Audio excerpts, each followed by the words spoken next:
Hey, what's going on, guys? Kova here, and welcome back to Transfer Gossip. If you have not subscribed already, don't forget to do so before I carry on, meaning you get your videos there every single day with a little notification. So without further ado, let's start on today's gossip. It is the 13th of June, and we are starting with Rugani. He featured yesterday, links with Everton after they made a £25.5 million offer. Apparently Arsenal have had the same bid rejected around the £25 million mark. Juventus are really having trouble trying to keep hold of this guy. He is one for the future. At the end of the day, I think he's 21. So it's one like that they're seeing as a really, really good player with a lot of potential to get even better than what he is. So Arsenal are interested in getting him, which I think they do need. I think they need a real good partner for Koscielny. I'm not too sure on Gabriel. Obviously, Mertesacker is far too slow. So I think they do need a centre-back, personally. Next up is Jon Stones. Again, he features, and there's been big movements in this one now. Apparently, he has told Everton he wants to leave and join Manchester City. Obviously, Manchester City would have to pay a lot of money. You're looking around the £50 million mark. That's what Sterling went for, and he was like a winger, young English winger. Jon Stones is a young English centre-back, so I think he would cost the £50 million mark as well. Next up is Tomas Kalas. I didn't even have to change his badge because he was on loan at Middlesbrough last season, and they're looking to make that deal permanent. Himself has also, said he wants to make that move. His agents come out and said he wants to make it permanent and play there in future. Obviously, they're now a Premiership club, so that's probably why he's got it in his mind. He's still been playing in the Prem, but with a club that knows him and a club that's going to give him games.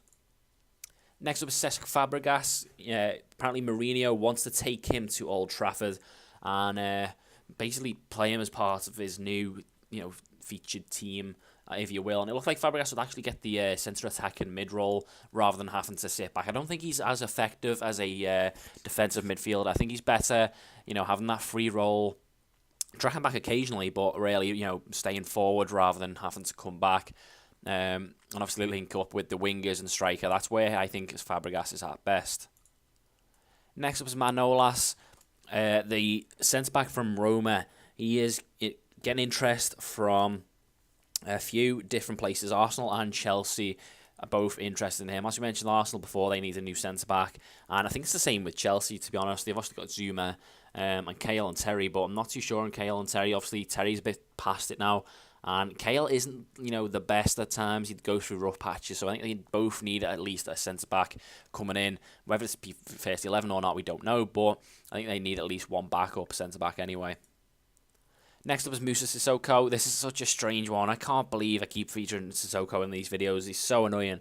Apparently Mourinho will move for him if his Pogba move fails. With Newcastle now lowering their evaluation, they're apparently willing to listen to offers of 20 million plus, which again is too much for me for Moussa Sissoko. I wouldn't pay anything above 20 million.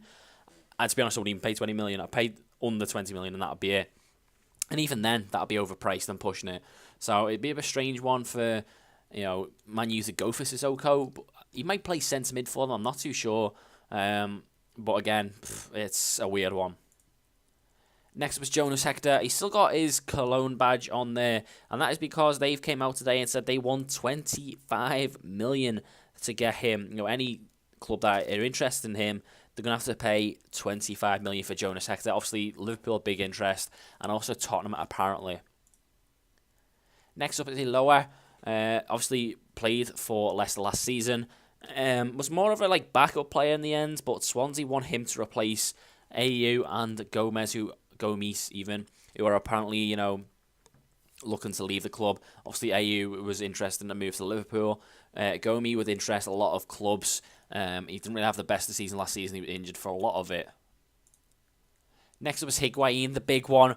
Now, I don't get why Higuain is rated, not so highly. Obviously, he's a really good player. Had a fantastic season last season, but he is, I think he's 29, is he? That's pushing it. 28, 29, I don't know how old he is, but that's old for a striker.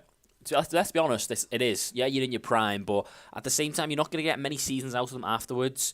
Arsenal are the team interested in getting him, and they're willing to offer Giroud and £42 million. Now, Giroud I think he's about the same age as Higuain, and that would be part of the deal. But to offer 42 million as well, I'm not too sure. I think that's why a lot of clubs aren't going for him, because a lot of clubs are scared by his price tag. At the end of the day, his value would depreciate a huge amount after the move would happen. And finally, we end on Wilfried Bony getting linked with moves away from Manchester City. Obviously, he's not going to feature. Pretty sure Guardiola won't like him, and Galatasaray even are interested in taking him on loan. And finally, what the team looks like. Obviously, no goalkeeper. Only had 10 transfer rumours today. I'd be liking to see Manolas come into the Premier League. That's the one that I would point out. Obviously, a lot of the other ones are just moving clubs and stuff like that. A lot of inside moves this time. And I wouldn't mind seeing Higuain link up with Aguero and stuff like that in FIFA Ultimate Team. But guys, if you did enjoy, let's see if you can get 10 likes, and I shall see you in the next one.